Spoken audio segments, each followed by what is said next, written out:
जनाब देखो तो कौन आया है।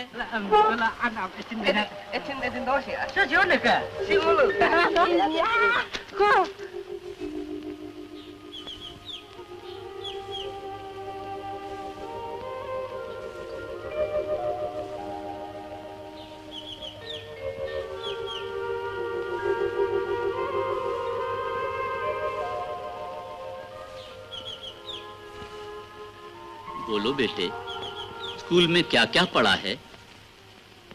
अच्छा पिताजी देखिए, मैं इस पत्थर को ऊपर की ओर फेंकता हूँ, फिर ये धरती पर आ गया।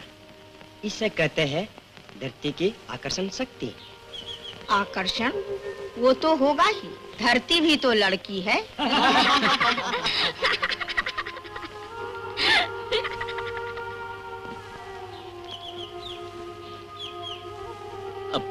तू बताता कर क्या सीख कर आए हो?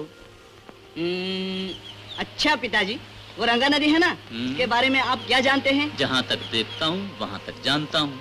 अच्छा तो देखिए, ये रंगा नदी है, इधर से निकलकर इन जगहों से बहती हुई ये ब्रह्मपुत्र में मिल जाती है, फिर ब्रह्मपुत्र के साथ ये भारत महासागर में मिल जाती है।